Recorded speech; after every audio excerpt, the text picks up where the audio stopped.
Well, a day after the mega G20 foreign ministers meeting in the national capital, External Affairs Minister S. Jaishankar led a Quad huddle to discuss multiple global issues. Quad's main focus this year continued to be Chinese aggression in the Indo-Pacific region. The Australian foreign minister reiterated India's role as a global leader, highlighting a role in the Indo-Pacific region.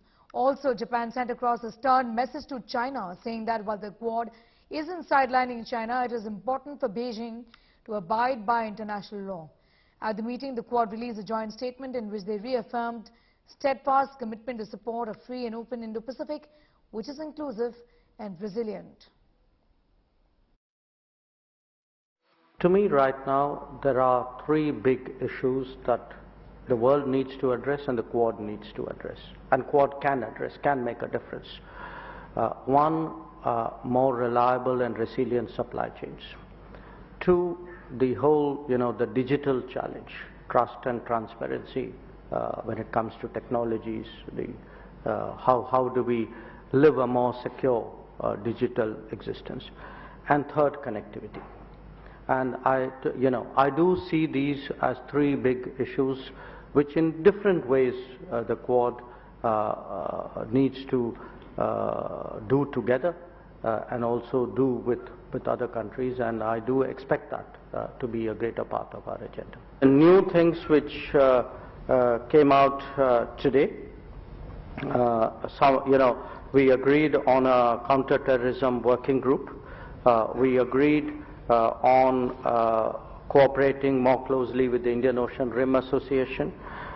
We agreed that there would be a, we had earlier worked out a HADR initiative.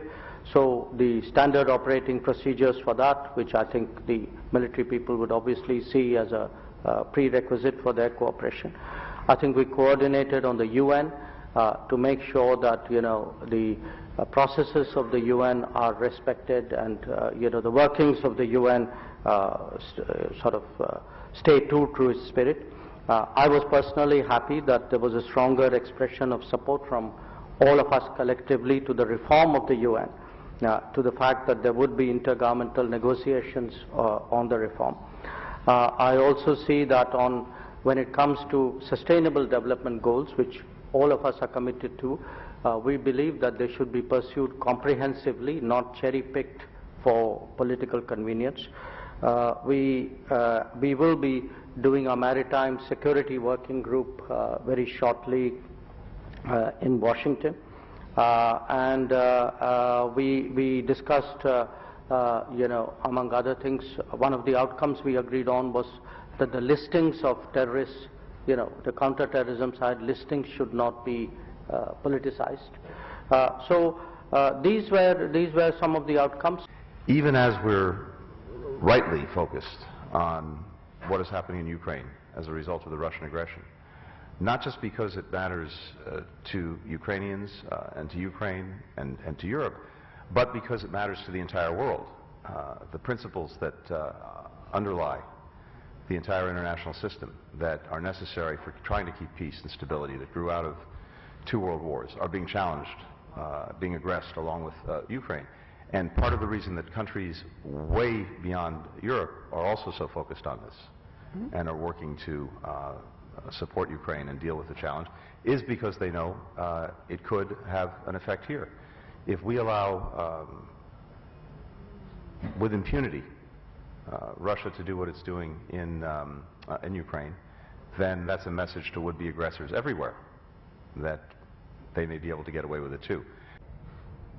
I could answer the question in power terms and in influence terms. I could talk about the extent to which India is a critical power, a great power in the region, that there is no reshaping of the Indo-Pacific with the attributes that Australia would seek without India. I'd also make the point, and I think we've seen that in not only in how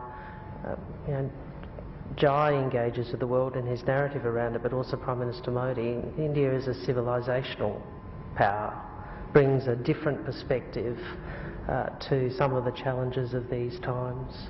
So, like I said, this is not a military, but this is just practical cooperation. And we don't trying to exclude anybody. This is open architecture.